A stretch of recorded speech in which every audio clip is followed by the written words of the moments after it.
Du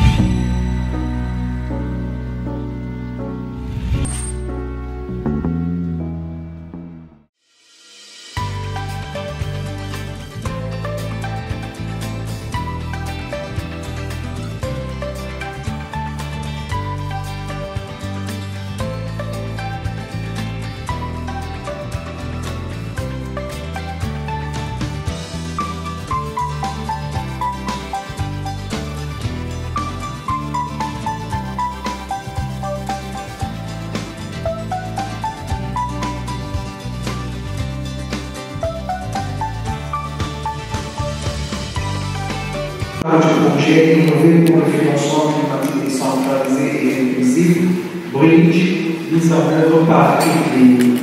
La cérémonie d'ouverture officielle de cette activité appelle les prises de parole ci-après. Le mot d'accueil de monsieur le représentant de monsieur le directeur général du FECOM. Le mot de monsieur le représentant de ICLI Afrique. Le mot de monsieur le maire de la commune de Kribi-Bonnet, monsieur le représentant de la commune de Yamikasi prendra également la parole. Et nous aurons, ces propos seront suivis par la présentation du projet qui nous réunit ce jour en cette salle, une photo de groupe, des échanges avec la presse à l'entrée du prestige du bâtiment. Une pause café clôturera cette phase protocolaire. Qu'il nous soit présent permis, mesdames et messieurs, d'inviter monsieur le représentant et monsieur le directeur général du FECOM à bien vouloir prendre la parole pour son nom d'accueil. Madame la représentante du comité de l'économie du Cameroun, monsieur le représentant des bénéficiaires, mesdames et messieurs les participants, c'est avec un immense plaisir que je vous souhaite, au nom du directeur général du FECOM en Chine, la bienvenue dans cette salle à l'occasion de l'atelier organisé par ICLI Afrique dans le cadre du programme sur la lutte contre le changement climatique et la promotion du genre qui va se dérouler ici même du 27 au 28 août 2020. En effet, le FECOM s'est engagé depuis plusieurs années dans le processus de prise en compte de la protection de l'environnement et de la lutte contre le changement climatique dans ses activités. À ce titre, l'organisme soutient un ensemble d'actions destinées à renforcer les capacités des personnels des collectivités territoriales décentralisées ainsi que de ses propres équipes du siège et des agences régionales dans ces domaines en lien avec les partenaires techniques et financiers. Le changement climatique est l'un des défis les plus pressants de notre époque. Ces impacts seront sentis à travers le monde, particulièrement au Cameroun, où les communautés vulnérables requièrent l'intervention des municipalités afin d'améliorer leur résilience. C'est pourquoi il est essentiel de permettre aux acteurs impliqués dans la capitalisation des expériences et des meilleures pratiques de pouvoir partager leurs connaissances et la définition de stratégies qui permettent de construire un avenir commun et durable. Le président de l'Union devrait permettre de revenir sur un ensemble de notions déjà abordées lors des webinaires organisés par ICLI, en liaison avec la Convention de l'air pour l'Afrique subsaharienne comme ça, et qui ont mis l'accent sur la définition des concepts, la compréhension du cycle de projet et la mobilisation du financement auprès des bailleurs de fonds spécialisés. Des thèmes cruciaux tels que l'identification des projets d'atténuation et d'adaptation, le financement des projets de lutte contre le changement climatique, la mobilisation des ressources auprès des bailleurs de fonds spécialisés et l'inclusion des genres. L'inclusion du genre est également en effet un aspect fondamental de notre travail des femmes et des filles étant particulièrement touchées par les effets du changement climatique alors qu'elles constituent de puissants agents de changement. Nous devons donc nous assurer que les projets que nous finançons au profit des collectivités territoriales décentralisées intègrent une perspective de genre conformément aux politiques publiques en la matière et que les voix des femmes sont entendues et valorisées dans toutes nos initiatives. Je tiens enfin à remercier chacun d'entre vous pour votre participation et votre engagement à suivre cette formation et cette activité organisée par le partenaire UTI que je remercie pour son initiative qui encourage la recherche de solutions participatives, inclusives, innovantes et durables face aux effets du changement climatique. Mesdames et messieurs les participants, je suis convaincu que les discussions et les échanges entre vous, à l'occasion de cet atelier, seront riches et fructueux. Je vous souhaite d'excellents travaux au sein de notre institution de FECOM qui fête cette année ses 50 ans d'existence. Ensemble, nous avons fait une différence et contribué à un avenir plus clément et plus équitable pour tous. Je vous remercie pour votre attention.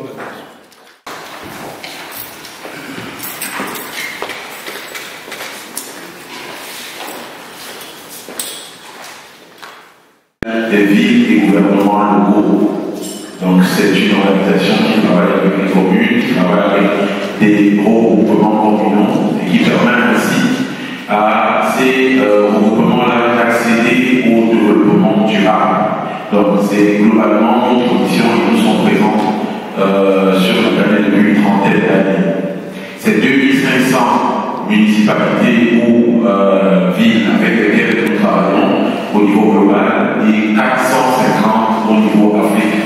C'est-à-dire que l'ICRE jouit d'une assez bonne expérience en matière de développement durable, en matière d'accès au financement climatique et bien évidemment de participation à la résilience des communautés au niveau local. Je ne voudrais pas être long, en plus de nous avons perdu assez de temps. Je vous souhaite à tous et à toutes une bienvenue et un très bon été.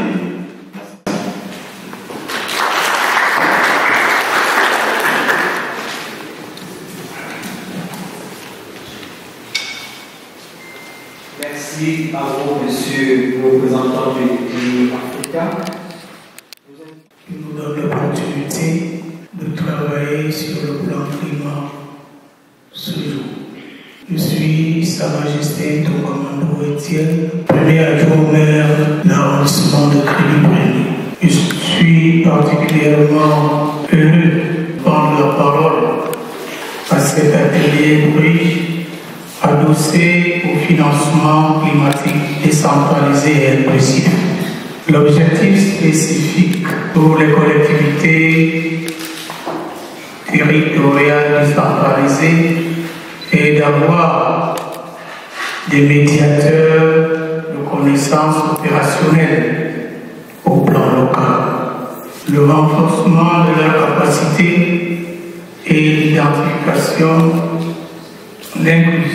avec l'inclusion du genre. Kribi-Prémy est en cours d'expérimentation comme une commune qui bénéficie déjà de l'assistance des experts de tous ordres pour l'accompagner dans le plan climat. Notre plan climat est à ce jour déjà accessible au plan comme ça, accessible dans le site. Troisièmement, le projet BRIGHT constitue une aubaine pour la mobilisation des financements, pour la mise en œuvre concrète des projets inscrits dans le plan climat de notre arrondissement. Nous voulons également adresser un remerciement effectif à l'endroit du GIZ qui nous accompagne dans ce processus de développement du plan climat de Kribi-Prémy. C'est dire que Kribi-Prémy est une commune qui est déjà impacté par la nature du fait de son caractère côtier et que nous voulons dire que notre commune est prête de continuer la recherche des financements du plan climat avec des acteurs éprouvés, des acteurs conscients de cette autre forme de développement local. Je vous remercie.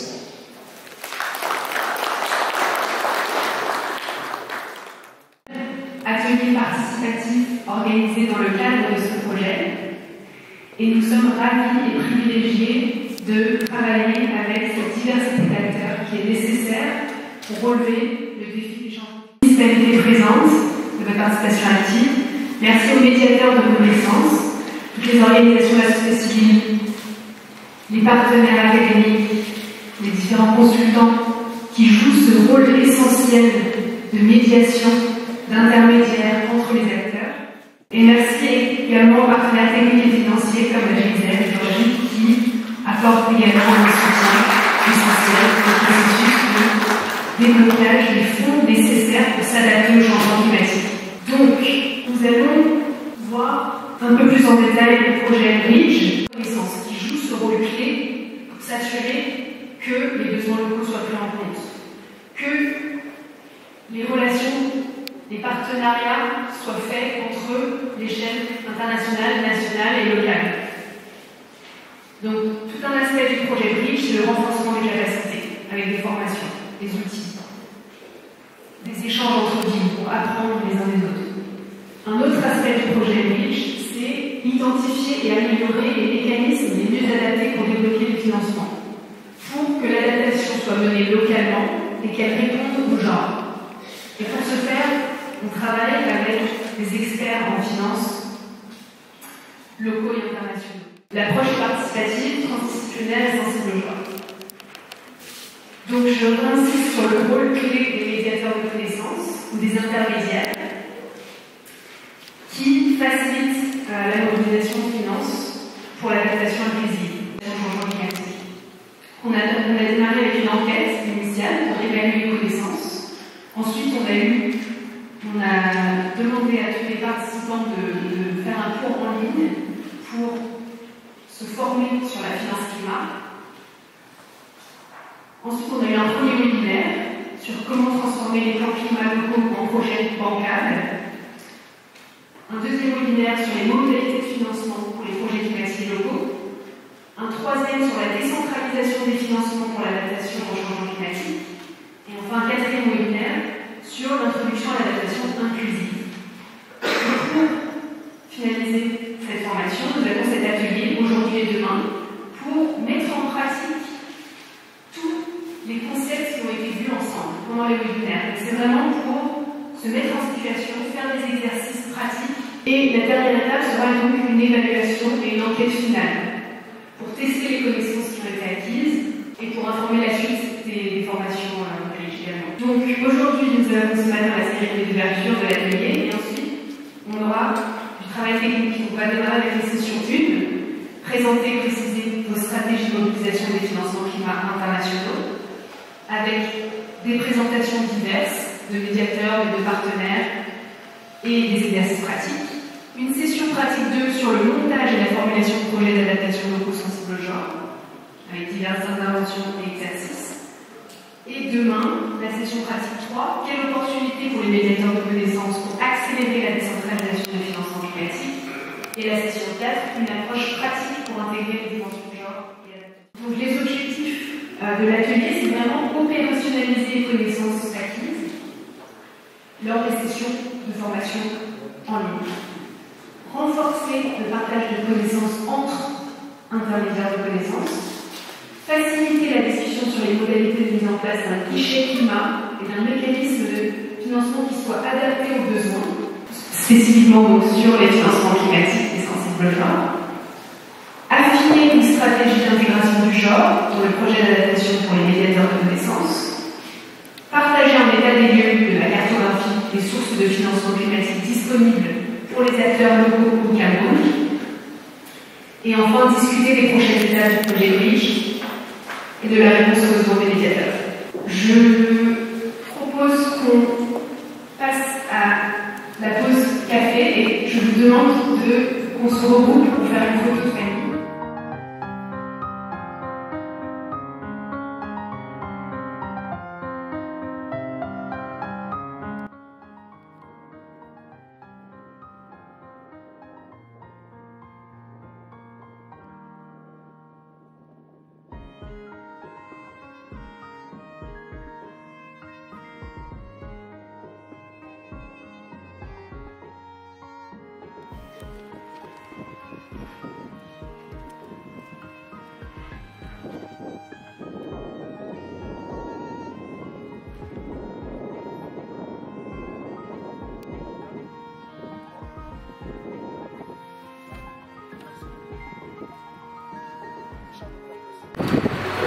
Le changement climatique, on connaît très bien que c'est les possibles pollueurs. Lorsque vous engagez donc une activité comme celle-ci, le projet arrange pour corriger quoi par rapport à ce qui s'est fait jusqu'ici. Vous gagnez.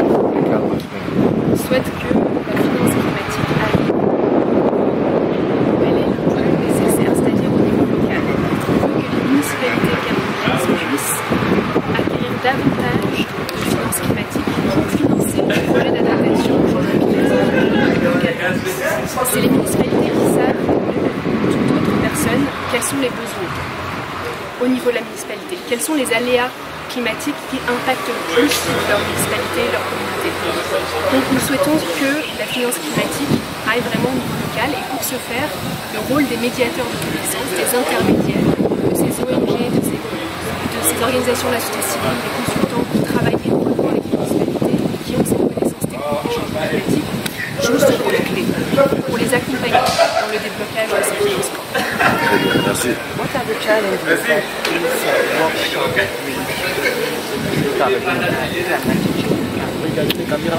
The challenges that are brought by this type of engagement is that we're having a very large diversity of actors that are involved. We have staff from the FACOM, we have government officials, we have municipalities, NGOs, technical and financial partners like GIZ, for example. We have a big diversity of actors that have different understanding of climate finance, different approaches to climate finance. So we're trying to have these participatory workshops so that they really can build a common understanding and a strategy to unlock quality climate finance for municipalities in Cameroon. Why work with local communities? That's where we think that there's most impact. That's if we involve local communities, local governments, we think that adaptation projects are going to be of a better quality, that are actually going to respond to people's needs, and that's why they need to be inclusive. Yes, and the aim globally unlock more finance and quality finance. That's gender responsive. That's locally led.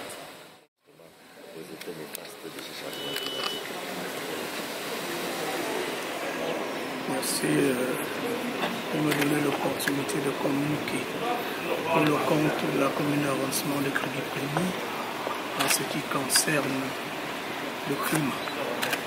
Vous savez que la cité balnéaire est toute ouverte au public, mais il y a des catastrophes qui peuvent également importer la bonne vie dans cette cité balnéaire. C'est pour cela que nous sommes venus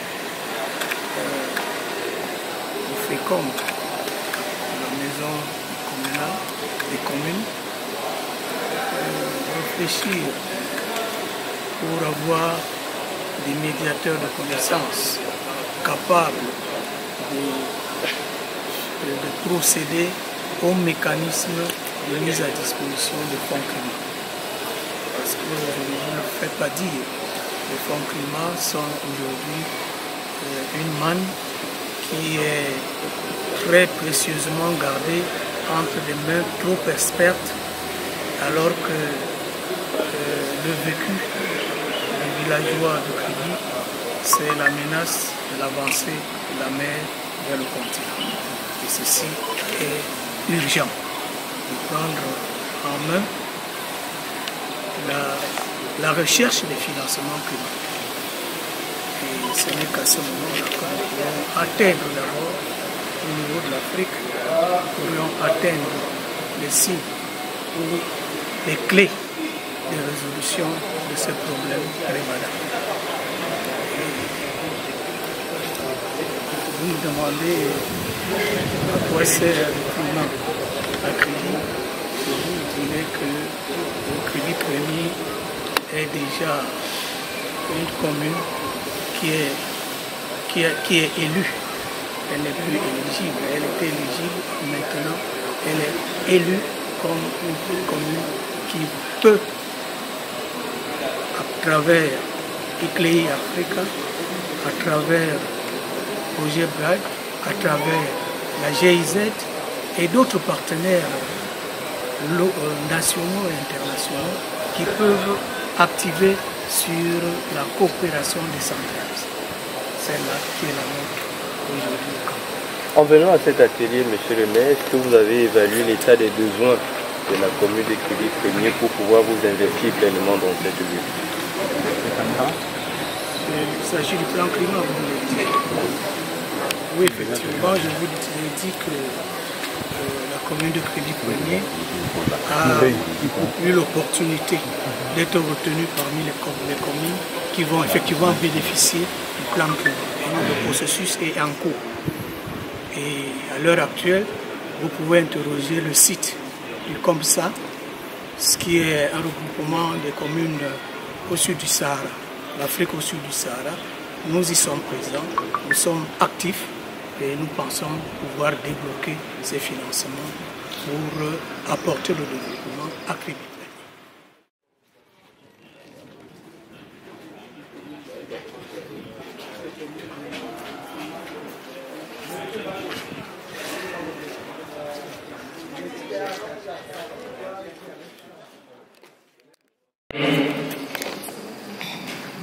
Bonjour, moi c'est Zidane Fenyardi, je suis consultant d'ONG L'Écam. Bonjour à tous, Stéphane Paul, chef des projets général de l'Union africaine. Chakra Zilis, chef de service de l'évaluation technique des projets africains. Et nous, la bébé, moi, sous-directeur du partenariat national. Bouchard aussi, responsable de l'organisation Carbone Économie Forum. Adam Mbaté, le chef de service de projet Commune des Républiques du Cameroun. Sidonie, centre régional africain pour la région du Sud. Bonjour à tous, je m'appelle Mireille Akatera, conseillère technique à la GIZ pour le projet COP-SSA, Convention des mers pour l'Afrique subsaharienne. Sa Majesté Dongamambo Etienne, premier adjoint au maire de Crédit Premier. Bonjour, je suis Daniel Tienzi, chef de division des études de la propriété locale et de l'évaluation disponible. Bonjour, Jean-Maurice Biolé, directeur de la coopération ECOM. Bonjour, Guetta Gervais, chef de la cellule d'appui au développement de la coopération décentralisée au financement des Yaoundé 3. Bonjour, Willy Gabriela Jean-Jules, expert artisanal des projets RSC et ACC. Bonjour à tous, monsieur le président Dominique, expert en sciences humaines et en de la communauté. Bonjour, je suis Edouard Sirif-Feu de la communauté de Consamba qui vient de grouper la croissance du plan climat et d'énergie. Monsieur Raphaël, coordonnateur général de la communauté, représentant de la communauté. Bonjour à tous, je suis Madame Virginie Christiane, chef service de la coopération décentralisée des partenariats de la communauté africaine et en même temps candidat de la France. Bonjour à tous, Henri Kwan, fondateur du Cameroun Economic Policy Institute, qui veut améliorer le développement inclusif. Bonjour à tous, veuillez examiner l'entier de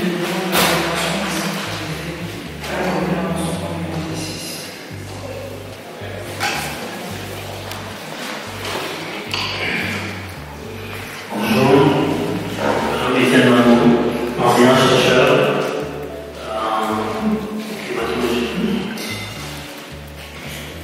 Bonjour à tous, André Mélanger-Tarico, enseignant universitaire de Dieu. Bonjour, Wilke Programme, enseignant à l'université de Londres. Bonjour, M. Cheikh Justel, chef service du suivi de projet à l'Université de Londres. À vous, modérateur, cadre de la direction de la population. Good morning, I'm Omojuli, I'm the General Focal Point for the course. Bonjour à tous, je suis Godefroy et chef service de document local et point focal comme ça à la mairie de Pédipéni. Bonjour à tous, je suis le docteur Jared Kimali.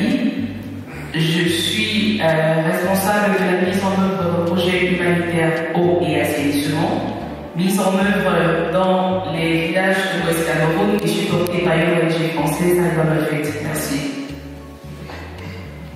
Bonjour à tous, moi c'est Inès Diopin, secrétaire exécutive de l'association Youth for True Impact.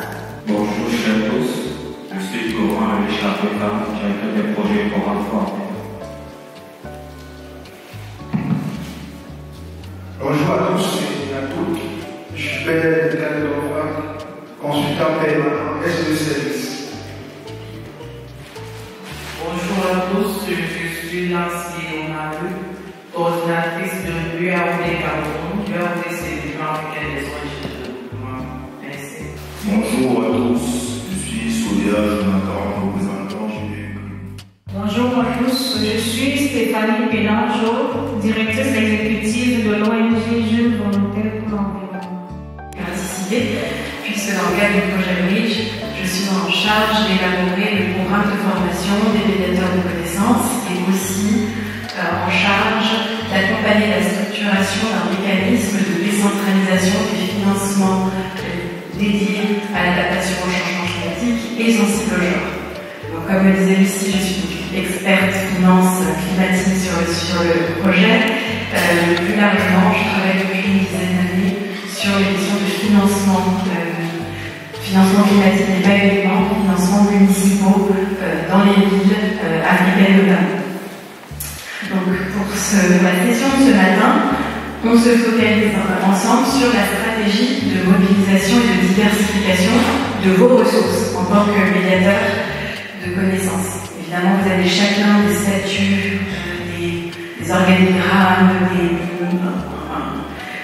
statuts différents et aussi des stratégies très différentes, parce que vous êtes très divers, il y a des consultants, des organisations de la société civile et des organisations de mobilisation financière. Donc ce sont vraiment des conseils très génériques qui vous seront donnés ce matin et qu'il faudra nécessairement adapter à vos propres spécificités.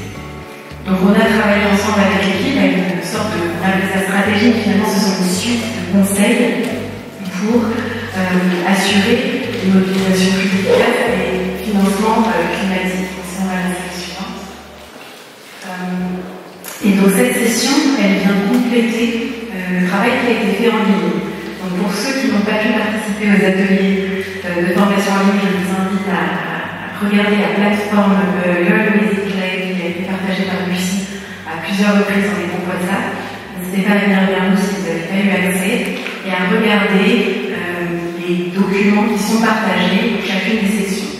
Donc la première session, elle portait sur la préparation du projet et aujourd'hui on concrétise en développant des outils concrets ce qui a été discuté théoriquement lors de la formation en ligne. Donc je reviens sur les 3 leçons apprises pendant la session en ligne pour que vous soyez tous, pour que vous ayez tous le même niveau d'information. La première session portait sur la préparation de projet. Donc pour mémoire, la préparation de projet, c'est le processus de définition d'un concept de projet, de la réalisation d'une étude de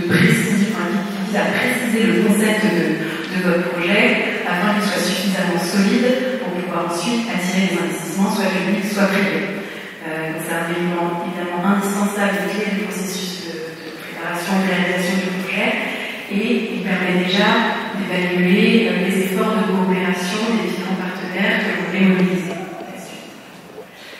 On a vu dans la filière en ligne qu'il y a des étapes successives qui sont toutes aussi importantes les unes que les autres, et donc il commence par le développement de la planification, donc dans notre cas pour la finance climat, la planification climat, faisabilité, structuration et mise en œuvre. Je ne vais pas revenir sur chacune des étapes, tout ça est disponible en ligne. Par contre, si on a la slide suivante,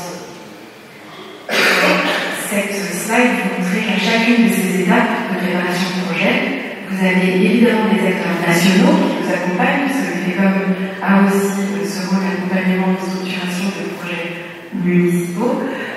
Et si vous avez des médiateurs de connaissances qui ne travaillent pas nécessairement toujours avec des collectivités locales, vous avez aussi des acteurs internationaux qui sont tous mentionnés, dont un certain nombre sont mentionnés sur cette slide, qui peuvent vous accompagner à chacune des étapes du développement de votre projet. Donc ce qu'on appelle les Project Preparation Facilities, en anglais les PPF, ou les facilités de préparation de projet.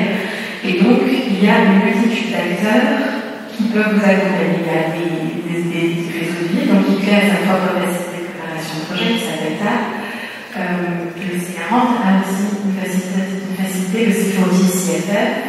Il y a aussi des banques de développement régionales ou internationales qui ont des mécanismes d'assistance à la préparation de projet qui fournissent soit de l'assistance technique, soit des financements directement.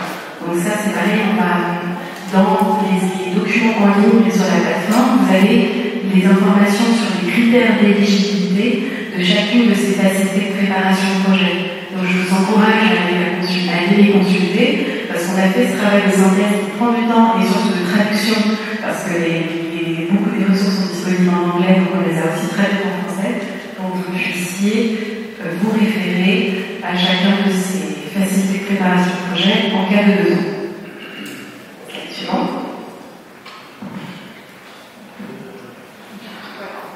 Donc là, on entre dans le cœur de la session d'aujourd'hui, donc là, qui vise à se questionner sur les modalités et les possibilités de diversifier les ressources.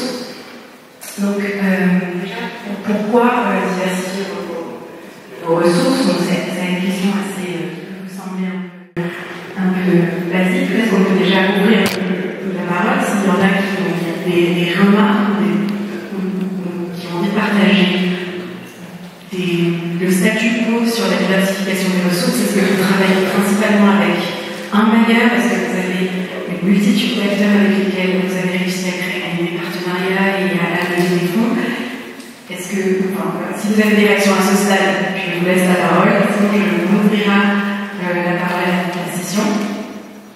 Donc pourquoi diversifier ces ressources? Premièrement, pour minimiser les risques financiers, évidemment, ne pas se soumettre à un seul bailleur qui peut interrompre de façon abrupte ces financements pour des raisons politiques, pour des raisons économiques, pour des raisons, pour de multiples raisons. J'ai l'exemple par exemple de vos voisins un peu lointains au Mali, où pour des raisons politiques, les subventions accordées par l'État français et les institutions françaises ont été interrompues assez abruptement, ce qui a évidemment des impacts sur le déroulement des projets et sur les décaissements prévus sur le long terme. Donc il est important évidemment pour limiter les risques de votre organisation de ne pas travailler avec un seul acteur et d'avoir une multitude de projets avec divers acteurs. Ensuite, pourquoi, encore une fois, diversifier les ressources? Pour permettre de rassurer les investisseurs et les bailleurs. Parce que si la plupart des bailleurs cherchent aujourd'hui à faire du cofinancement, à eux investir une partie des financements et à chercher à ce que d'autres acteurs complètent pour pouvoir atteindre des projets d'une échelle plus large, plus importante, plus conséquente. Et c'est notamment le cas des investisseurs privés qui, eux, vont rechercher des garanties pour pouvoir investir, notamment à l'échelle locale. J'imagine que le FECOM a déjà eu ces conversations de multiples fois, qui trouvent que l'échelle locale est très risquée. Et donc, ils vont rechercher auprès des banques de développement, qu'elles soient nationales ou internationales, une garantie pour pouvoir investir en sécurité à l'échelle locale.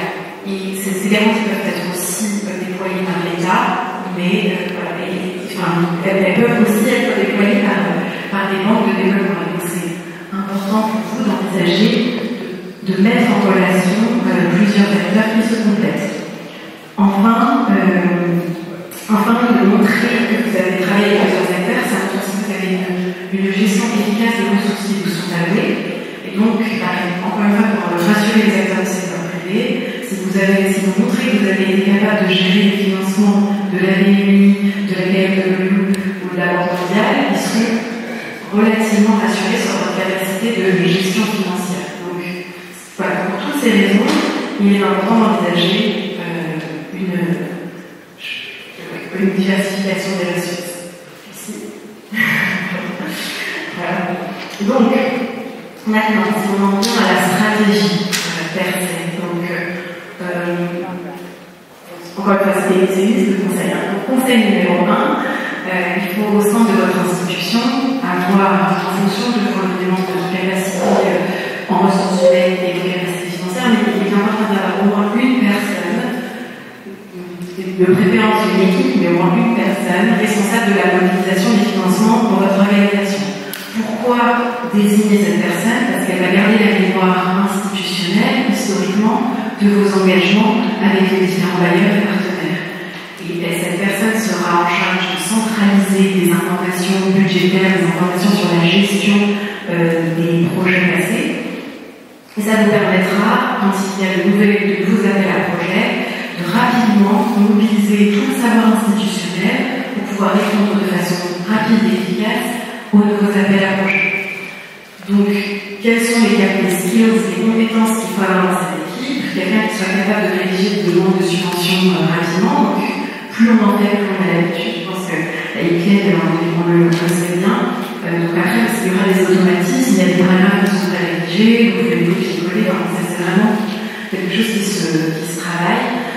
Quelqu'un qui a suivi la mise en œuvre de projets, ou au moins les évaluations de projets, donc qui est capable de réutiliser le savoir de projets passés pour le réinjecter dans des nouveaux appels d'offres. Des experts financiers, évidemment, des personnes responsables du budget qui vont pouvoir revoir votre budget, le budget de votre projet assez rapidement et rapidement pointer les incohérences, parce que si c'est un incohérent que vous envoyez à n'importe quelle banque, elle va tout de suite pointer les incohérences budgétaires. Et ça, c'est sûr que si vous ne l'avez pas fait réaliser en interne par quelqu'un qui a la capacité de le revoir, ça peut poser problème au moment de la négociation.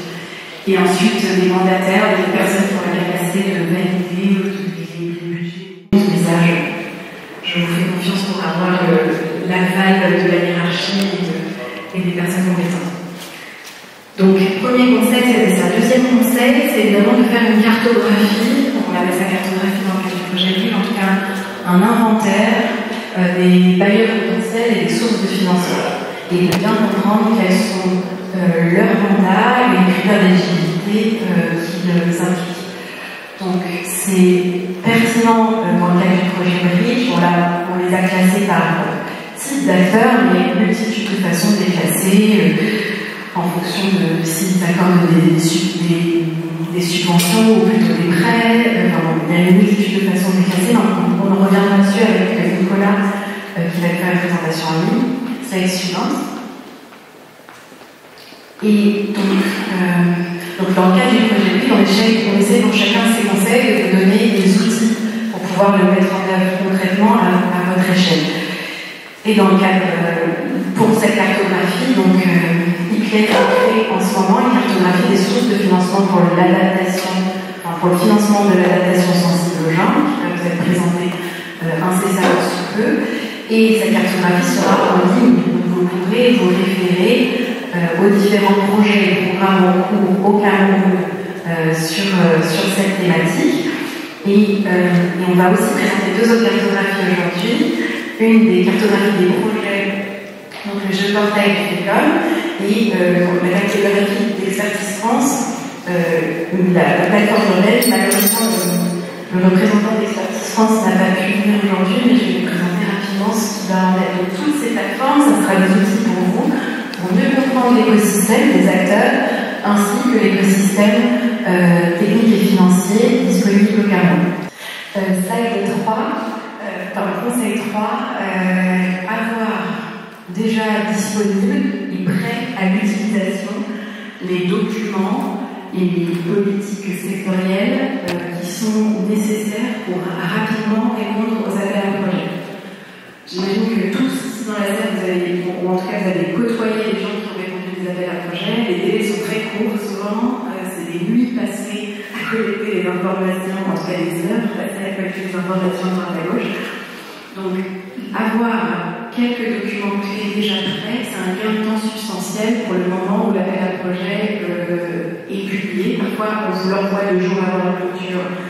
Donc là, il faut vraiment avoir tous ces documents prêts à être déployés. Et donc, dans le cas des projets climat, il faut évidemment avoir dans un dossier les politiques internes pertinentes, certaines politiques et stratégies sectorielles, comme la politique genre, la politique de sauvegarde environnementale et sociale si vous en avez une, avoir les bilans financiers des dernières années, avoir une synthèse des financements que vous avez gérés dans le passé, dans le cadre des programmes et des projets. Et voilà. Donc c'est vraiment juste avoir ces infos, et puis si vous avez des appels à projets passés, aussi les avoir dans un dossier à part pour pouvoir facilement mobiliser des formulations. Conseil numéro 1. Et donc, encore une fois, dans le cadre du projet Bridge, on accompagne cette étape, puisqu'à partir de 2025, on a décidé de proposer un programme de coaching qui permettra de vous donner des templates ou des outils très spécifiques pour faciliter votre mobilisation des ressources financières et la réponse aux appels à projet. Et donc, on vous annoncera ça en début d'année prochaine. Et la conseil numéro 4, rédiger des fiches projets rapidement mobilisables pour répondre encore une fois aux appels à projet, mais surtout pour constituer un portefeuille de projets qui va nous servir de base à la discussion avec les bailleurs. Parce que, comme vous le savez très bien tous, les bailleurs ont leur propre vision des choses avec des critères définis et parfois des expertises sectorielles qui sont très définies, très précises. Par exemple, les acteurs qui travaillent uniquement sur la gestion des déchets, les acteurs qui vont travailler uniquement sur le traitement de l'eau, et les acteurs qui vont travailler uniquement sur les changements climatiques, ou sur les acteurs locaux, ou sur les organisations de la société civile. Donc tout ça, vous l'identifiez quand vous faites votre cartographie, et ensuite il faut dresser un portefeuille de projets, ou en tout cas une liste de projets qui pourraient répondre aux exigences de chacune des bailleurs.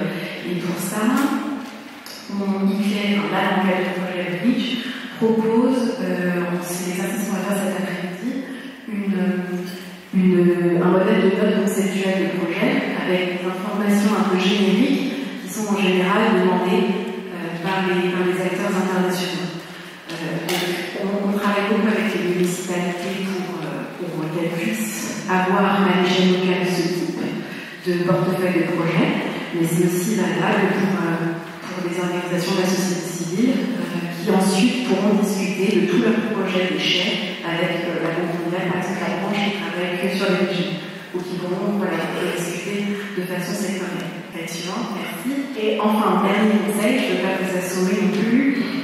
La dernière étape, c'est évidemment d'établir des relations de long terme avec les partenaires et les bailleurs de fonds. Ça, je sais que le FECOM le fait très bien, évidemment, c'est une grande institution, donc il y a du personnel dédié à cette relation avec les partenaires techniques et financiers. Mais si vous êtes une plus petite organisation, il y a des stratégies assez simples, néanmoins, pour pouvoir tenir informés les bailleurs. Par exemple, en mettant en place une stratégie de communication efficace sur les réseaux sociaux. Je vais citer l'exemple de M. Kwame, que j'ai découvert moi via LinkedIn, typiquement, alors je ne suis pas au Cameroun, qui publie régulièrement des policy briefs, des articles, des blogs, des articles de vulgarisation qui précisent et qui, assez simplement, les leçons apprises des projets que vous avez mis en œuvre et des réflexions menées sur une thématique particulière. Donc, toute une stratégie de communication à mettre en place, ça peut être les réseaux sociaux, ça peut être la publication d'articles de vulgarisation, ça peut être la mise en place d'une newsletter avec, dans votre newsletter, l'ensemble des valeurs avec lesquelles vous avez travaillé. Tous les 3 mois, ils reçoivent une update sur vos activités thématiques, par exemple. Voilà. Donc, peut-être, je vais présenter rapidement, on donner la parole pour le jeune portail de l'assistance, et après, comme ça, on laisse. Donc, puisque malheureusement, les assistants n'ont pas pu être là. Ok, très bien. Donc, on commence par la présentation du géoportail par M. Tambou, qui est chef de l'Observatoire du développement local, et donc, il va présenter. Le directeur général, monsieur le maire de la ville de Crédit-Premier, de la Communauté nationale de Crédit-Premier, mesdames et messieurs les directeurs, chers participants, bonjour. L'honneur m'a été fait ce matin de vous présenter le géoportail du FICOM, mais avant d'entrer dans cette présentation, je voudrais prendre quelques minutes, plus 5 minutes, pour vous présenter l'Observatoire du développement local Chipel-Biolé, parce qu'au niveau du FICOM, il y a cet observatoire qui a été créé il y a quelques années. Donc, je vais ouvrir ma présentation. Très bien. Donc, en 5 minutes, on va parcourir ces principaux points. Donc, parler clairement de l'observatoire, des activités de l'observatoire, des produits et services, et on terminera dans la présentation par le géoportail. Donc, il faut dire qu'en introduction, le FICOM a nourri depuis 2006 une volonté de maîtriser l'environnement communal pour mieux répondre aux besoins de sa clientèle. Il y a donc institué cet observatoire qui est baptisé Observatoire du développement local Chipel-Biolé, en hommage au tout premier directeur administratif du FICOM, qui a été directeur de 1977 à 2000. Plus tard, le FICOM est érigé en établissement public administratif. Et c'est donc pour rendre hommage à cette illustre personnalité que le FICOM a bien voulu baptiser l'observatoire par le nom de ce tout premier directeur administratif. Donc, ça a été suivi avec le concours de plusieurs partenaires. Le FICOM n'a pas créé cet observatoire en base de clos, et l'objectif était de répondre à toutes les sollicitations d'informations sur les collectivités. Il faut dire qu'en 2013, l'observatoire a eu une profonde restructuration. En gros, l'observatoire, c'est un laboratoire de collecte, de traitement et d'analyse des données sur les collectivités. C'est un centre de production d'analyse statistique et cartographique. Et enfin, l'observatoire, c'est un outil de la prise de décision. Donc, on va évoluer rapidement. L'observatoire a une vision, c'est-à-dire le centre de référence de l'information socio-économique et géospatiale sur les collectivités culturelles décentralisées. L'observatoire a 2 principaux cibles, les cibles internes et les clients internes et les clients externes. Donc, au niveau organisationnel, l'observatoire est plus sous direction qui est rattaché, qui est sous la direction des études de la procédure locale de suivi et d'évaluation avec 2 départements, le département de la production statistique et cartographique et le département de la gestion des bases de données. Donc, l'observatoire entretient plusieurs partenariats avec les agences d'associations digitales, les sectorielles, les institutions spécialisées pour crédibiliser ces productions. Donc, au niveau de ces produits et services, il y a donc une production statistique, une production thématique sous forme de cahiers qui paraissent sur la des cahiers de l'observatoire et une production cartographique que nous verrons tout à l'heure sur le géoportail. Donc, voilà une illustration par exemple. Au niveau du FICOM, nous pouvons vous donner avec exactitude tout ce que le FICOM a eu à faire depuis sa création. C'est près de 400 milliards de financement, 5 000 concours financiers, toutes les communes ont été touchées. Et donc nous avons ces tableaux de bord, c'est une capture d'écran. Donc nous avons également, si nous sommes dans la commune de Yaoundé-Cache, c'est près de 2 milliards qui ont été financés au profit de cette commune, 15 projets. Et la répartition donc, selon les secteurs avec le pondérant dans le secteur des infrastructures. Donc, on peut également avoir cette représentation au niveau des régions. C'est toutes les régions qui sont touchées. Donc, ce sont les statistiques désagrégées. Nous faisons également la production des analyses thématiques, comme nous l'avons dit. Il y a exactement 24 heures dans le produit trimestriel, le FICOM archive qui rend compte de la performance du FICOM pour les fonds. Donc, nous avons notre document qui est produit, l'ensemble des financements de l'organisme depuis sa création. Et à l'intérieur, on peut découvrir plusieurs projets qui promeuvent de la préservation du climat et de l'environnement. C'est pratiquement 7300 arbres qui ont été plantés par le FICOM à travers ces financements. C'est près de 5400 lampadaires solaires. Donc, on peut dans ce document avoir toutes ces informations sur le projet climat. Donc, nous avons également cet important document parce que nous parlons du climat. Ici, nous allons ressortir l'ensemble des potentialités au niveau de chaque commune, parce que jusqu'ici, les potentialités étaient agrégées à une échelle un peu plus grande, l'échelle des régions. Ici, nous avons donc désagrégé les potentialités par commune en mettant en évidence les ressources dont dispose chaque collectivité et qui peuvent faire l'objet de valorisation. Donc, on va évoluer rapidement. Il y a plusieurs propositions. Donc, là, nous avons le profil des femmes et des hommes des conseils régionaux pour mieux maîtriser sa clientèle. Nous avons également ici le profil des femmes et des hommes des conseils municipaux, dont les maires. Et aussi, nous avons la contribution du FICOM pour la promotion du mouvement de 2006 à 2020. Nous avons la cartographie des besoins des communes. Il est important de dire qu'il faut pouvoir répondre efficacement aux besoins des communes, il faut pouvoir évaluer leurs principaux besoins. Donc, nous avons chiffré les besoins à peu de 7 000 milliards, dont les parties comme suit, avec les besoins des communes de la région centre qui représentent presque 20% de l'enveloppe. Et donc, s'il faut satisfaire ces besoins, il faut mettre sur la table 7 000 milliards. Ces besoins sont répartis par secteur, on peut pas les faire prépondérants. Nous avons les infrastructures, l'éducation, le développement rural, le secteur social, ainsi de suite. On a la répartition des besoins des communes. Et on peut également voir cette répartition par région et par commune. Donc, nous allons avancer très rapidement. Nous faisons donc également, comme je l'ai annoncé, beaucoup de positions cartographiques. Là, par exemple, nous avons une carte qui illustre les 25 communes les plus pauvres du Cameroun. Et on comprend très bien à travers cette carte que la pauvreté au Cameroun est géolocalisable.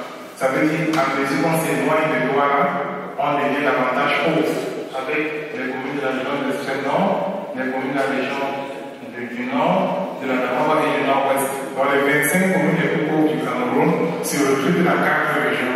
Ça veut dire que si on peut agir sur cet indicateur, on sait où on peut y aller. Là, nous avons une autre carte. C'est les communes, ça c'est l'ensemble des communes de toute pauvreté. On voit très bien que la population est très forte dans les 3 régions septentrionales. Il faut dire qu'au Cameroun, les données de la dernière enquête camerounaise de l'ENA situent à 37,5% de taux de pauvreté, avec les communes comme celle de Mongodé, où le taux de pauvreté est à 93%, soit 3 fois la moyenne nationale. Vous voyez, toutes les communes de l'extrême nord sont très foncées, et lorsqu'on est dans certaines grandes villes, notamment les régions, les villes de département de Fondi et du Kouri, on a une pauvreté qui est un peu faible. Il s'agit de la pauvreté monétaire. Donc nous avons d'autres cartes illustrées également. Donc nous cartographions toutes nos interventions dans tous les secteurs. Je ne vais pas vous insister là-dessus. Donc d'autres permissions, parce que j'ai promis de faire cette présentation en 15 minutes. Donc on va aller sur le géoportail. Je vais donc ouvrir. Il faut dire que le géoportail est un sous-domaine du site FICOM. Donc pour pouvoir se connecter au géoportail, il faut aller à partir du site FICOM. Ce n'est pas un site qui est développé en dehors du site FICOM. Donc là, nous sommes sur le site du FICOM à l'adresse www.fecom.cn. Et donc, à partir de la page d'accueil du site du FICOM, nous allons reprendre le site du géoportail qui a été développé en 2021. Donc là, nous sommes sur la page d'accueil. On va cliquer sur le géoportail. Donc là, nous sommes donc, voici donc la page qui vous amène sur le géoportail du FICOM. Il faut dire que ce géoportail, comme je disais, a été développé en 2021 afin de porter à l'attention du grand public l'ensemble de ce que le FICOM fait. Donc lorsque vous êtes sur cette page, donc vous allez voir ici. Nous avons en dessus visiter le géoportail. On va cliquer là-dessus. Comme je le disais, vous voyez les différents cadrans. Vous avez la position statistique, l'analyse thématique, la diffusion de l'information, la position cartographique. Donc, il y a des onglets. Comme vous pouvez le constater, depuis ce matin, nous avons 51 personnes qui se sont connectées à ce site.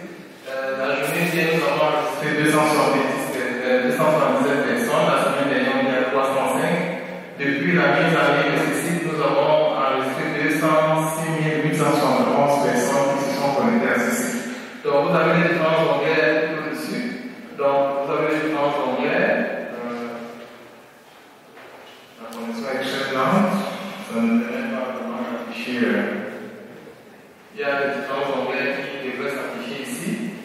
davantage insister sur l'espace interactif. Ici à gauche, vous avez comme l'espace interactif qui permet effectivement d'inscrire un ensemble de requêtes et d'avoir toutes les sollicitations que vous souhaitez obtenir. Donc, du fait que de la bande passante, tous les menus ne sont pas développés. Mais en cliquant ici, sur toutes les informations à la différence du géospatial, on va donc voir ce qui va se passer. Donc, à l'extrême gauche. Mais à partir de votre smartphone, vous pouvez également y accéder en tapant l'adresse observatoire.fecom.cm directement. Observatoire.fecom.cm, je pense avec cette place par là.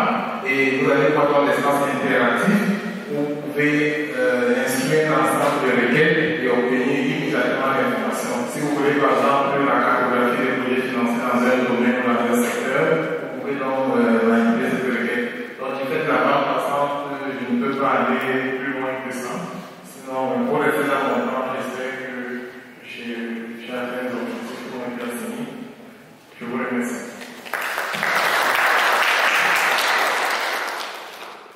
Je rappelle que de cliquer sur certains projets mis en place. Et aussi, il y a un concours, une revue du cadre juridique et réglementaire lié au développement urbain qui est en cours de réalisation par un consultant qui travaille avec l'expertise France. Et l'idée, c'est aussi de créer des rapports thématiques qui synthétisent les données de ces plateformes. Je ne sais pas si monsieur vous êtes en échange avec eux aussi. Je vous donne simplement la parole pour réagir. Et puis, normalement, les représentants des expertise France seront là demain aussi. Vous pouvez échanger avec eux. Bien, merci. Je ne dirais pas grand-chose, simplement que le directeur de la coopération a bien voulu nous mettre en contact avec Nicolas. Nous avons eu des premiers échanges et je pense que les gens vont se poursuivre. Mais dans le jeu nous pourrions effectivement utiliser un ensemble d'éléments, c'est-à-dire que faire référencer sur le site du FECOM un ensemble d'informations qui est sur le site et vice-versa. Donc nous allons poursuivre les échanges et puis rendre compte à notre hiérarchie et je pense que les orientations seront données par la suite. Donc je ne peux pas dire plus que cela. Merci beaucoup. C'est une belle transition vers Nicolas Drey, qui est donc policy officer AIP, qui gère l'ensemble de le développement de cette cartographie. Nicolas. Bonjour, ça m'entendait? Oui. Très bien. Est-ce que les diapositives sont sur l'écran? Tu peux partager ton écran si tu veux le faire. Partager mon écran. Un sentiment. Bon, j'en profite pour saluer la salle et transmettre les salutations du reste de l'équipe qui a pas pu se rendre qu'à moi. Saluer les autorités aussi et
des commentaires initiaux par rapport à cet outil de cartographie qui vise spécifiquement les financements pour l'adaptation au changement climatique au Cameroun. Peut-être qu'on peut continuer, on prendra les questions et les suggestions une fois que Émile vous a montré l'outil un peu plus en détail. Il y a un commentaire. Merci à Nicolas pour cette présentation. Je suis Edouard Thierry-Febel, je travaille avec la communauté urbaine de Pont-Samba et également avec M. Donfac. Alors, nous voulons d'abord féliciter pour cette initiative parce que la question du financement c'est un défi pour nos municipalités. Nous avons fait quelques recherches et nous sommes rendus compte qu'il y a plus de 100 milliards de dollars pour le financement de l'action climatique pour les pays en développement.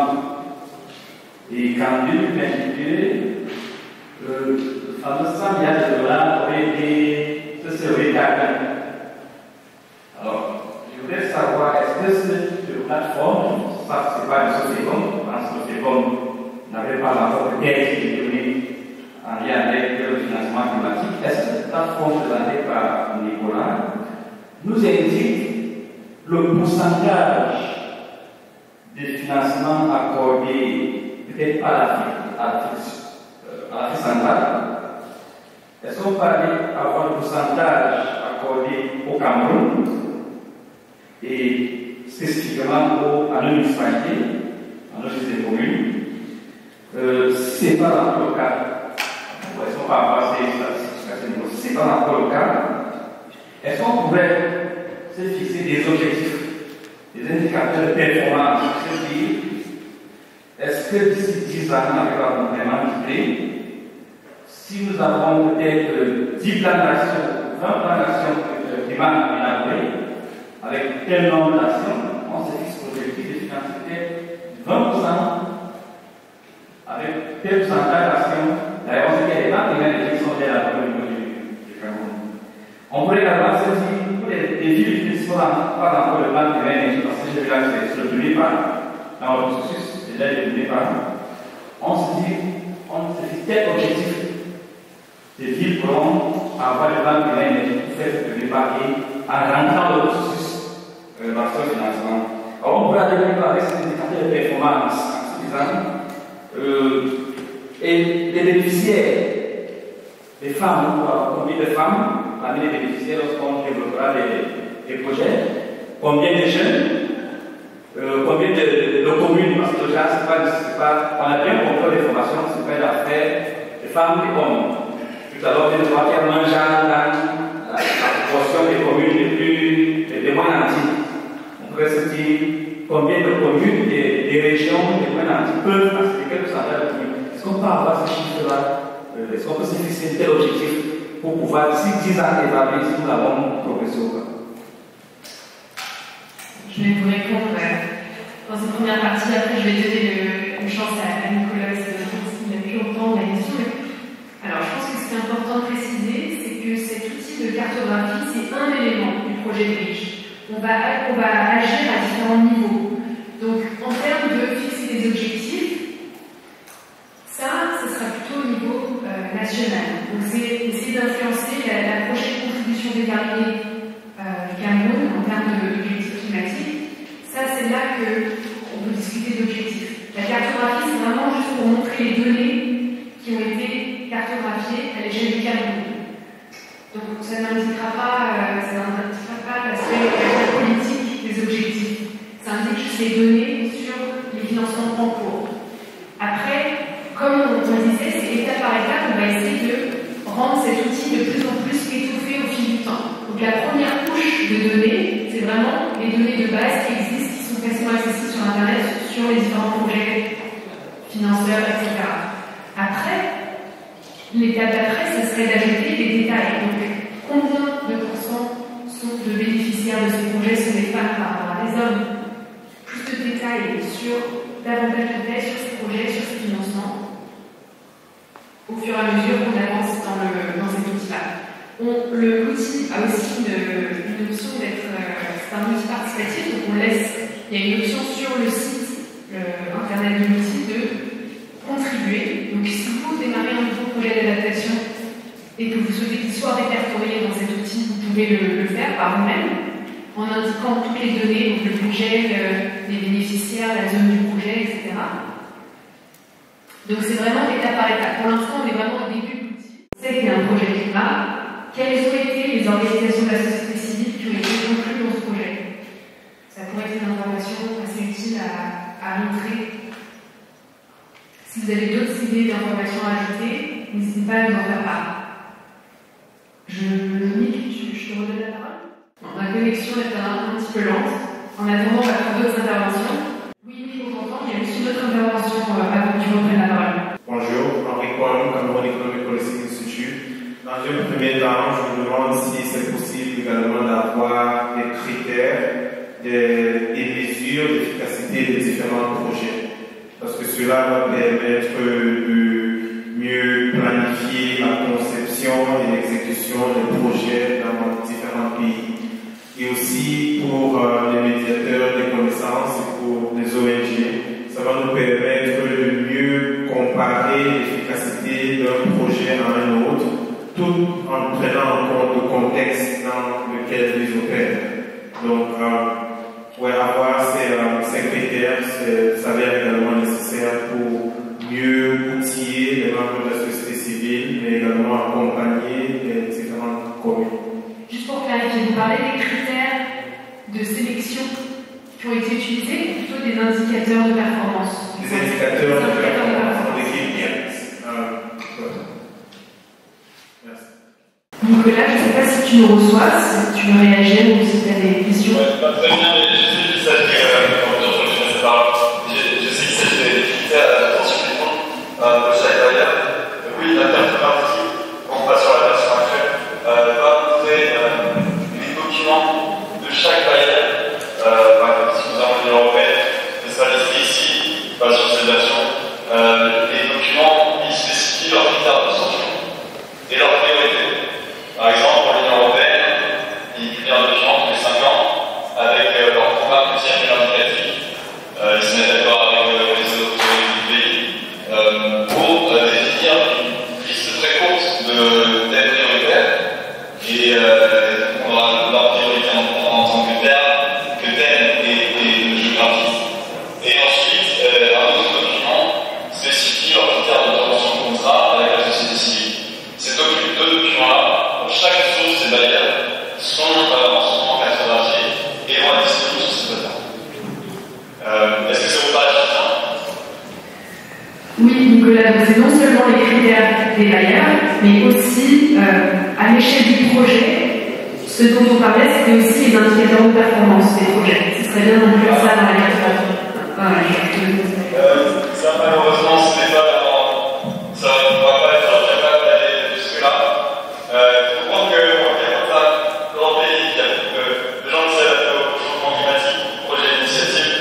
Donc c'est très ambitieux, mais on a l'ambition de s'associer avec le jeune portail.com pour voir s'il y a des opportunités pour réaliser quelque chose d'aussi grand et d'aussi beau. Mais bon, c'est bien noté, ça serait utile, c'est très intéressant à savoir. On va y réfléchir. Peut-être dans la première itération d'outils et peut-être dans la deuxième itération, ajouter ce type d'information. Merci. Est-ce qu'il y a d'autres contributions? Gilbert, est-ce que service? Merci Lucie de passer la parole. Merci pour cette plateforme. Je voulais juste me rassurer d'un élément. Si cette plateforme permet également pour se voir développer également des projets qui ont déjà été réalisés, il me dit qu'une information pertinente pourrait être délivrée, si c'est possible, les informations liées au monde pratique et les sommes apprises des projets qui ont déjà été mis en œuvre par les différents partenaires. Ça pourra aider d'autres médiateurs précis. Oui, c'est un très bon point et je pense que ce serait une édition très intéressante de l'outil. Je vois qu'il y a une autre intervention. Merci pour la parole donnée. Je tenais d'abord à remercier l'activité pour le travail formidable que vous avez fait également à l'activité du FICOM. L'occasion présentement, du projet Bridge, j'en ai entendu parler assez récemment. Du coup, en parlant des médiateurs de connaissances, on n'est pas au même niveau d'information. Je voudrais savoir, pour vous, qui est médiateur de connaissances et comment est-ce que vous travaillez avec eux dans votre travail. Voilà. Comment est-ce que vous fonctionnez avec eux au quotidien? Merci pour cette question. Donc, ICLEI Afrique, en effet, se considère comme un médiateur de connaissances qui travaille à l'échelle du continent. Et le type de travail qu'on fait, c'est donc, de manière générale, ça peut être l'organisation d'ateliers participatifs, la création de ressources qui peuvent aider d'autres médiateurs de connaissances à l'échelle locale à faire ce travail-là. Donc c'est vraiment un accompagnement technique et financier sur les questions de changement climatique, de développement durable, à une échelle qui est un peu différente de celle des médiateurs de connaissances du Cameroun, qui est un peu plus locale. C'est le même travail à une autre échelle, en fait. Nick, je ne sais pas si tu as pu entendre, on a eu une autre suggestion sur inclure les bonnes pratiques pour chaque projet. Et je vais juste prendre une autre intervention. Fois de plus, bonjour. Je voudrais savoir si la question, je dois l'adresser comment à nous, je peux aussi, au même moment, m'adresser au président interlocuteur. Bon, déjà, je voudrais m'adresser au représentant du directeur de FECOM.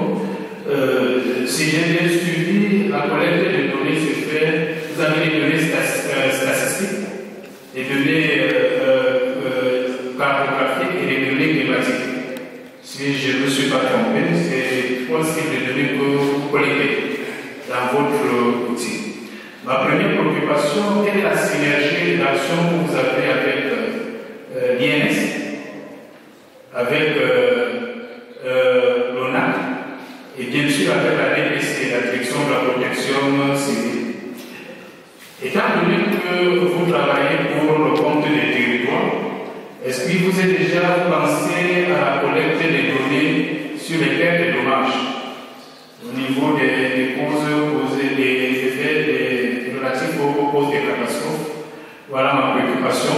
Maintenant, en ce qui concerne Nicolas, je pense que les travaux que nous sommes en train de mener ici, nous partons d'une base.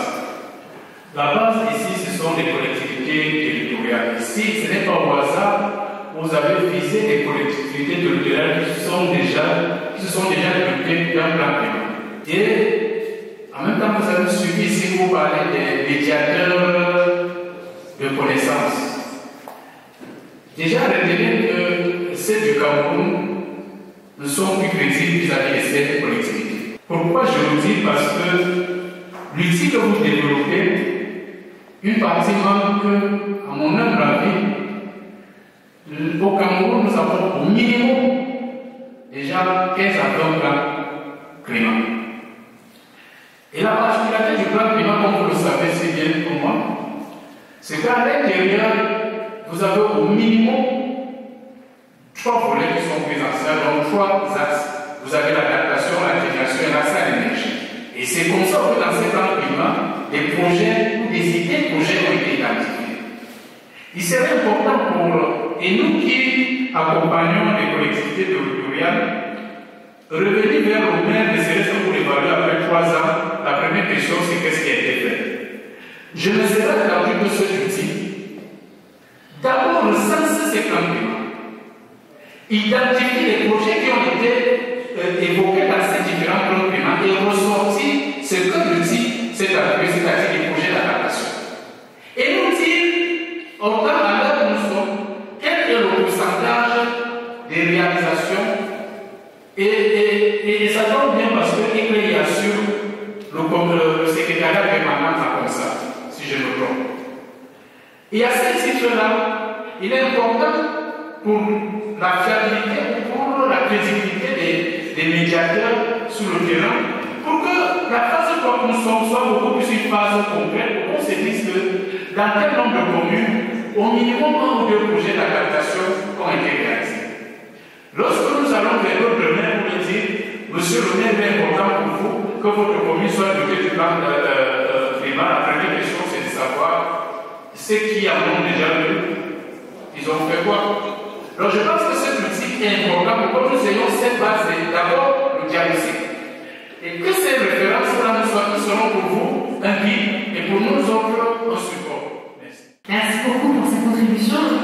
L'idée, c'est vraiment d'élargir la portée de cet outil, pas seulement pour cartographier les financements existants, mais aussi pour inclure une pipeline de projets qui n'ont pas encore été financés. C'est bien ça, je comprends bien on prend des notes, donc je vais juste m'assurer que... Nicolas, est-ce que tu as déjà entendu cette suggestion pour l'outil? Oui, je prends des notes, je te donnerai les commentaires plus tard. Merci pour l'aide de Lucie et exactement pour la communication technique. Heureusement, Lucie est là pour mettre sur place cette décision. Et comme elle disait, je crois qu'elle parlait d'élargir dans des secondes étapes l'étendue de notre étude, de notre outil. Il y a une question cruciale qui se pose pour ça, c'est les bases de données auxquelles on a accès.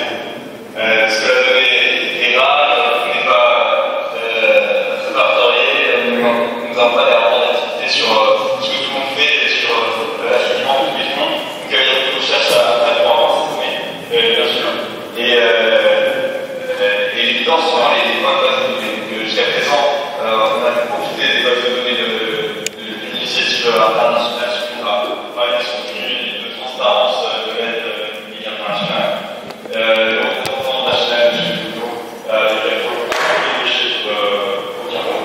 ensuite, l'OCDE a une banque de données des projets d'échographie financés par leur pays, le pays Nord. Et nous sommes en discussion avec le Géoportail, du GECOM, pour voir si leur donner également les données de CDIC à l'échelle très locale peuvent être utiles ou nous donner des outils pour le Géoportail.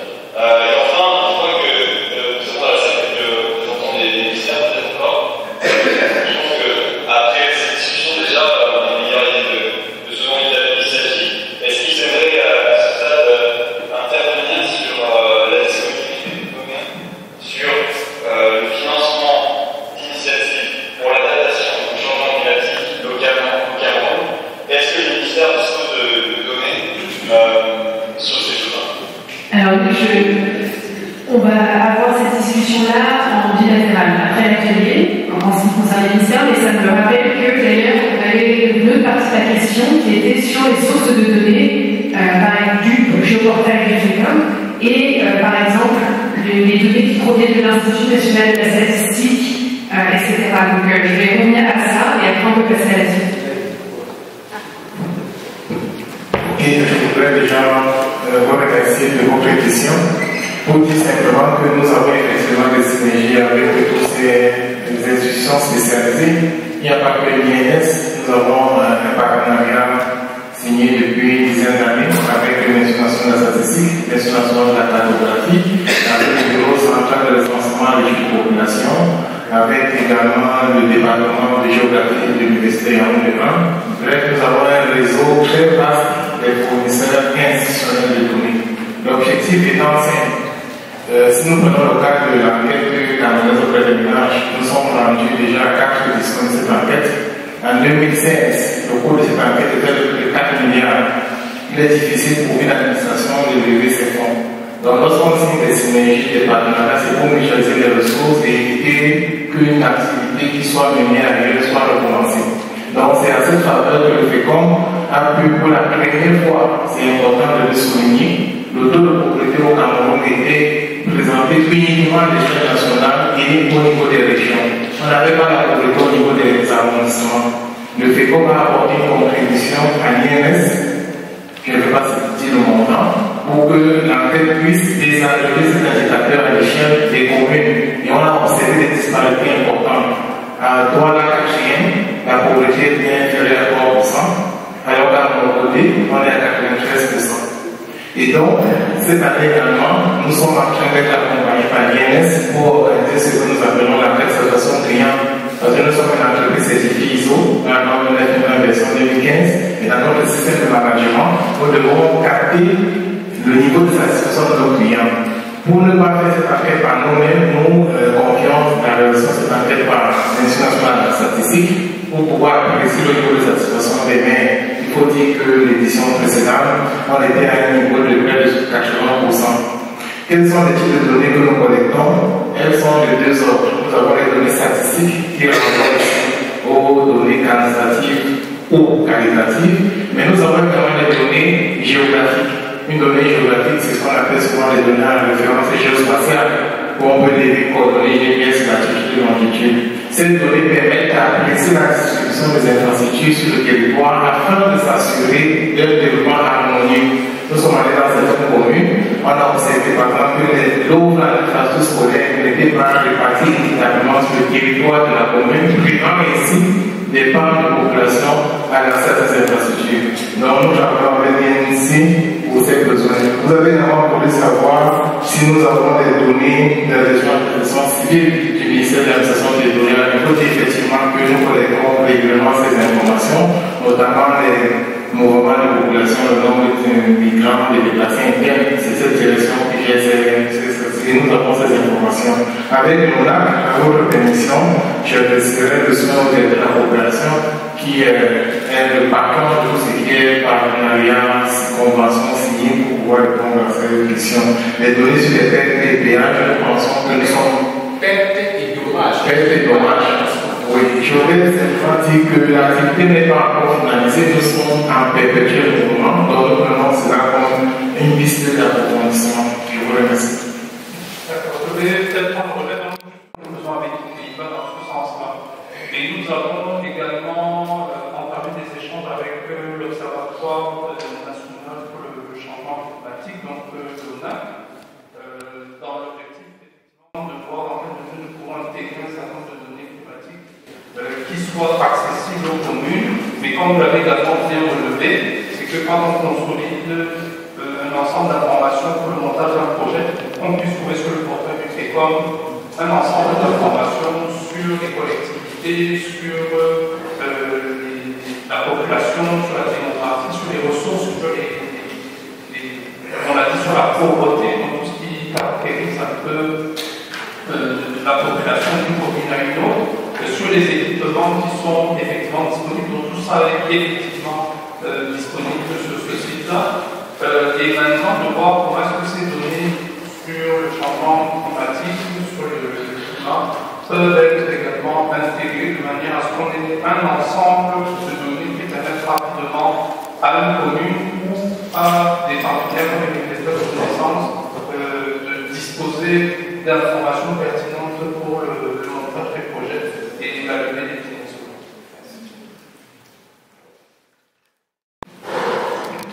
Nous, j'ai demandé si c'est possible pour nous de standardiser ce que nous faisons parce que les ONG, ici comme ailleurs, ont différentes méthodologies. Donc, j'aimerais savoir également si au niveau local, c'est possible pour nous de contribuer nos recherches et nos travaux pour pouvoir informer et sensibiliser d'autres communes. Alors, cette question, ça coupe un peu. Juste pour vous rappeler que les informations qu'on a collectées pour l'instant, c'était des informations qui étaient publiquement disponibles, mais on souhaite également obtenir des données de la statistique nationale. On a aussi fait une cinquantaine on a identifié 50 acteurs qui pourraient vraiment nous informer. On a eu des appels, des interviews avec différents acteurs clés pour nous donner ces informations-là. Donc on sera certainement en contact avec davantage d'acteurs dans cette salle pour continuer ce travail de collecte de données. Et comme Nicolas disait, vous pouvez cliquer directement sur l'outil pour ajouter vos informations sur vos projets. Nicolas, je pense que tu es de retour parmi nous. Je te redonne la parole.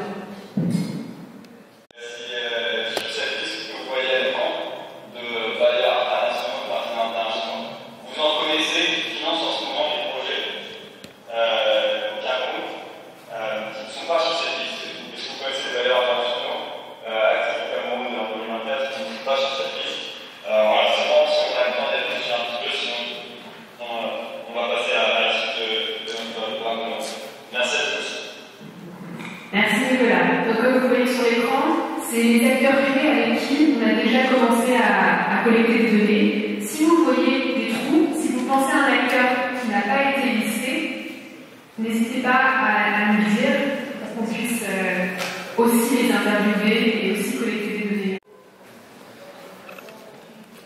On va vous la montrer et vous pourrez nous s'il y a des choses que vous souhaitez ajouter. On va être tenté d'intégrer ces informations-là et ajouter aussi des informations spécifiques sur le rôle des médiateurs de connaissances dans cet écosystème financier. Ensuite, on compte élargir la cartographie pour aussi cartographier les sources de financement privées, parce que pour l'instant c'est seulement public. Et enfin, intégration des opportunités de financement de long terme pour les médiateurs de connaissances. Donc ça, c'est vraiment pour répertorier les opportunités de financement, pour que vous puissiez aller sur cette cartographie et voir ce qui est disponible. Donc on a bien noté les autres idées aujourd'hui, notamment par exemple la pipeline de projets d'adaptation qui n'ont pas encore été financés. Et on va prendre ça en compte dans les prochaines étapes de cette cartographie. Pour nous aider à ajouter ces informations à la cartographie, on va aussi circuler un Google formulaire, une enquête rapide, donc c'est un document à remplir qui met 5 minutes pour que chaque médiateur de connaissances puisse nous dire quel est son rôle, quels sont ses domaines d'expertise, quels sont les spécialistes dans son équipe. Par exemple, est-ce que vous disposez d'une ou un spécialiste de genre? Est-ce que vous avez des économistes? Est-ce que vous avez des statisticiens? Est-ce que vous avez des spécialistes de l'érosion côtière? Toutes sortes d'informations pour qu'on puisse après mettre ces fiches médiateurs sur cette cartographie.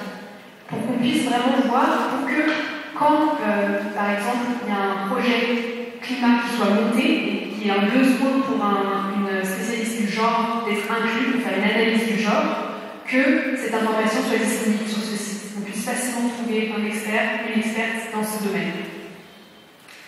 Donc on va circuler ce questionnaire, ça ne prend vraiment pas beaucoup de temps à remplir. On va vous l'envoyer dans les prochains jours. Est-ce qu'il y a des questions par rapport aux différentes cartographies qui ont été présentées? Est-ce qu'il y a des commentaires? Très bien, je pense qu'on peut clore cette première session technique et passer à la pause déjeuner. Et ensuite, on reprendra, je pense que la pause déjeuner est d'1 heure. Ensuite, on reprendra pour la session technique 2. Merci beaucoup pour vos contributions. On a pris note de toutes ces suggestions.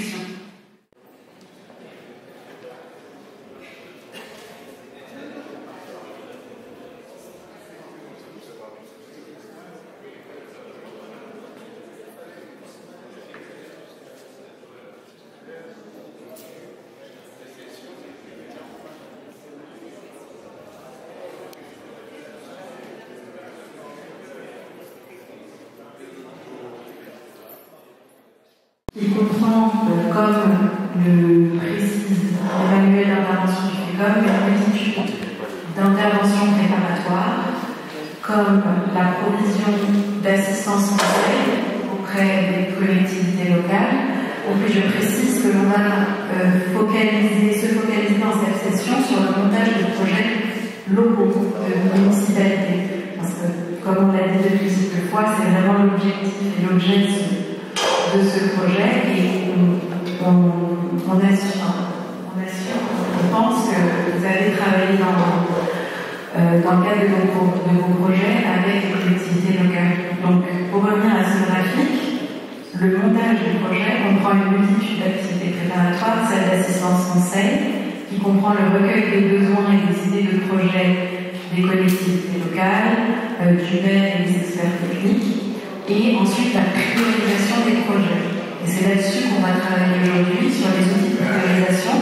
Donc on comprend qu'au FECOM, il y a évidemment des outils et des guidelines pour prioriser les projets, et je vous présenterai 2 exemples d'outils de priorisation internationaux qui ont été développés par le C40, qui est aussi un réseau de collectivités locales internationales et qui recouvre uniquement les métropoles, donc les capitales, les grosses villes, et un autre module de priorisation qui est développé par la Banque mondiale. Donc, voilà. Donc, une fois que nous, on travaille que sur le montage, mais évidemment, toutes les études qui en découlent, enfin, toutes les étapes qui en découlent sont toujours les mêmes. La réalisation d'études, le décaissement du financement, l'exécution du projet, et puis le suivi et l'évaluation. pour recommencer et la liste est pour recommencer pour le mettre à l'échelle. Donc, ce graphique que j'avais présenté lors de l'atelier en ligne montre que dans le cas du financement climatique, malgré les fonds disponibles, je crois que monsieur parlait des 100 milliards de dollars qui ont été annoncés même avant la COP21, renforcés à la COP21 et qui, selon le rapport de l'OCDE il y a 2 ans, on aurait atteint les 100 milliards de dollars de décaissement dans les 9 pays du Sud. Alors, je reviens sur votre temps parce que c'est intéressant. Il y a une question de tracking de cette finance climatique qui est au cœur des discussions de beaucoup d'organisations internationales. Il y a eu, selon les pays, des façons de comptabiliser la finance climatique. Les méthodes ont différé. Ce qui veut dire que certains pays du Nord, certaines organisations, ont considéré que de l'aide au développement, donc ODA, selon les rapports OCDE, était considérée comme de la finance climatique parce qu'il y avait une composante adaptation ou atténuation. C'est contestable, ça a été contesté par de nombreux économistes. Donc le processus est encore en cours de réflexion pour définir, il y a des marqueurs, il y a des standards pour vraiment comptabiliser la finance climatique à l'échelle globale, et c'est celle que l'on utilise dans le cadre de la cartographie, il s'appelle les Rio Markers. Ces Rio Markers ont été adoptés dans le cadre des conventions de Rio par l'OCDE, et ce sont des standards qui sont approuvés au niveau international par les pays OCDE, donc les pays du Nord principalement. Cependant, ça reste une référence pour l'ensemble des acteurs. Par exemple, les banques multilatérales de développement, comme la Banque mondiale, la BEI, ont aussi développé leur propre mode de comptabilité, mais toujours en utilisant les Rio Markers, les marqueurs de Rio. Donc, nous, on a utilisé ces standards-là pour pouvoir évaluer au Cameroun les flux de financement climatique. Donc, on a gardé les standards internationaux, même s'ils sont critiquables, et même si on sait qu'ils sont critiquables, et ce serait intéressant d'avoir une réflexion commune sur les critiques que l'on peut apporter à cette comptabilité-là. Mais ça reste intéressant de les utiliser pour pouvoir ensuite parler avec les acteurs internationaux qui les utilisent de façon régulière, et notamment les pays du Nord. Donc c'est pour ça qu'on a gardé ces standards-là comme base. Donc voilà, je me permets d'utiliser ce graphique pour répondre à votre question. Donc ce graphique, j'y reviens, montre simplement que dans le cas de la finance climatique et dans le cas du projet climatique, il y a un taux de chute énorme entre l'étape de préfaisabilité, donc l'étape d'identification du mental du projet, et l'étape de clôture financière. Il y a 10% des projets actuels, en tout cas c'est cette étude qui a été faite par le C40 dans les grandes villes de leur réseau, que seulement 10% des projets qu'ils avaient accompagnés atteignaient la clôture financière 5 ans après l'étape de priorisation et d'identification des projets. C'est peu, beaucoup trop peu. Donc c'est pour ça qu'il est important d'accorder une importance capitale aux étapes préliminaires de la préparation de projet pour s'assurer qu'on a développé un projet suffisamment robuste pour qu'on puisse correspondre non seulement aux exigences d'un seul bailleur, mais aux exigences de plusieurs bailleurs, pour s'assurer que voilà, vous avez identifié une stratégie de long terme, qu'une fois que vous avez fait des études de préfaisabilité, il y a quelqu'un qui s'occupera d'accompagner la faisabilité s'il y a des études plus précises à faire, financières et techniques, et que voilà, progressivement, pour tout le cycle du projet, vous avez identifié des acteurs qui peuvent vous accompagner. Alors, dans le cas des projets du FECOM, on va y revenir, c'est un cycle particulier, mais si vous avez recours après aux acteurs internationaux, ça, normalement, la cartographie et l'ICLES, ici, l'objectif, c'est aussi d'identifier plusieurs sources de financement pour assurer qu'on arrive jusqu'au bout des étapes.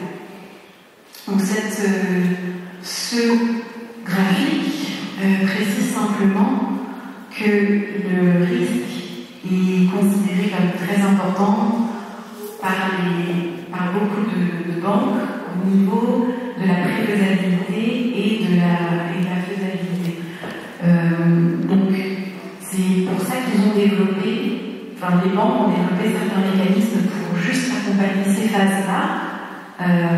Parce qu'une fois que les études de préfaisabilité et faisabilité sont faites correctement et solides, normalement il y a plus des investisseurs si ils ont en tout cas cette certitude que le niveau de risque a été évalué et que je dis ça mais en même temps j'ai des chiffres qui me viennent en tête en parallèle. Donc bref, tout savoir pour ces étapes de préfaisabilité et de faisabilité, le GAFAN par exemple a été mis en place, donc le mécanisme pour lequel je travaille, qui est un mécanisme de la Banque mondiale et de la BEI pour faire les études de préfaisabilité et de faisabilité sur la base de subventions des banques. Donc ce ne sera pas aux municipalités de les avancer et ça peut compléter le travail du FECOM, le travail d'acteurs nationaux quand vous avez des besoins d'études spécifiques sur le changement climatique. Donc, une fois qu'on a parlé de ces différentes étapes et des besoins pour les différentes étapes du développement de projet, l'atelier qu'on avait prévu pour cet après-midi, je me demande...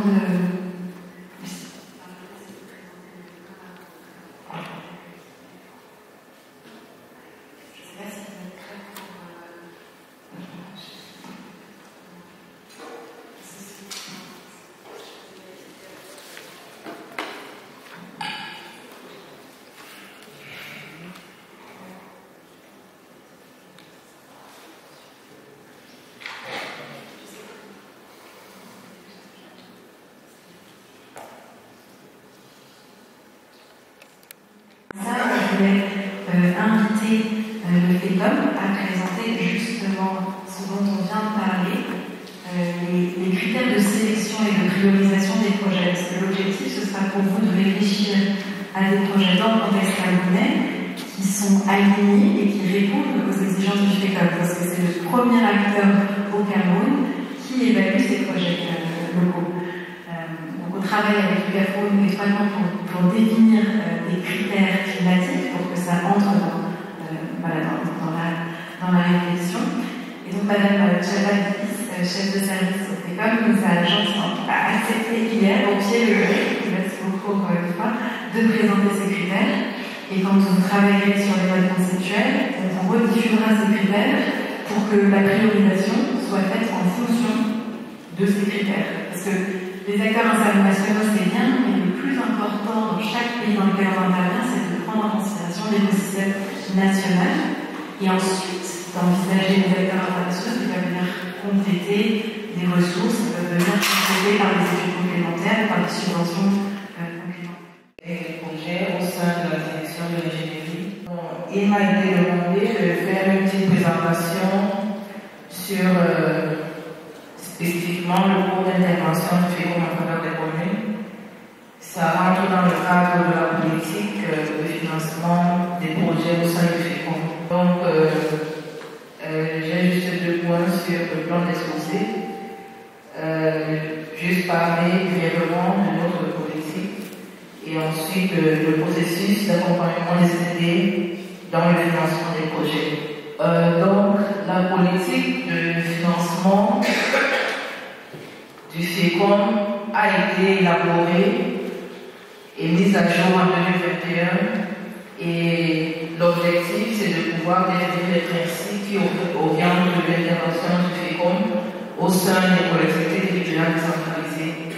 Donc elle précise les secteurs prioritaires et elle est alignée, elle envisage, elle recherche à être toujours alignée aux agendas internationaux, aux politiques publiques, toutes les lois et réglementations et tous les documents de planification sur les CDD et même la stratégie du FECOM. Donc, c'est la même chose que je viens de dire. Donc, cette politique, en fait, en matière du cours d'intervention du FECOM en faveur des communes, nous avons 8 guichets. Donc, je m'en vais rapidement vous présenter ces guichets. Donc, le premier, c'est le guichet des projets de développement sociaux qui a l'objectif de financer des projets d'infrastructures de base des projets d'équipement socio-collectif et des projets de préservation de l'environnement. Ensuite, nous avons le second guichet qui est celui qui a trait au projet de développement économique local. Donc, dans ce guichet, nous finançons des projets d'équipement et d'infrastructures économiques locales, des projets de promotion économique, les projets agricoles, halieutiques, piscicoles et pastoraux de subsistance. Le troisième guichet, c'est le guichet des projets de développement urbain. Ce guichet finance des projets qui cherchent à élaborer des documents de planification urbaine, les projets d'infrastructures et équipements urbains, les projets du territoire numérique. Et le quatrième guichet, c'est le guichet d'appui au fonctionnement. Donc, dans ce guichet, il y a généralement des sollicitations pour les facilités de caisse, ainsi que les projets d'équipement utilitaires. Apparemment, il y a un problème de connexion. Ok, le cinquième guichet, c'est le guichet de la solidarité et des actions extérieures des communes. Ici, nous avons deux spécificités qui sont pour des actions extérieures des communes, ainsi que des actions de solidarité entre communes. Bon, le sixième guichet est à l'endroit des communes à revenus faibles. C'est un guichet qui a été mis sur pied et qui permet de financer les communes qui n'ont pas assez de revenus. Donc chaque année, il y a des critères qui permettent d'évaluer les communes à revenus faibles sur la base de l'analyse des comptes administratifs et d'autres critères. Et le conseil d'administration valide donc depuis 2022, il y a des communes qui bénéficient des financements après avoir monté des projets dans ce guichet. Ce sont des subventions à 100%.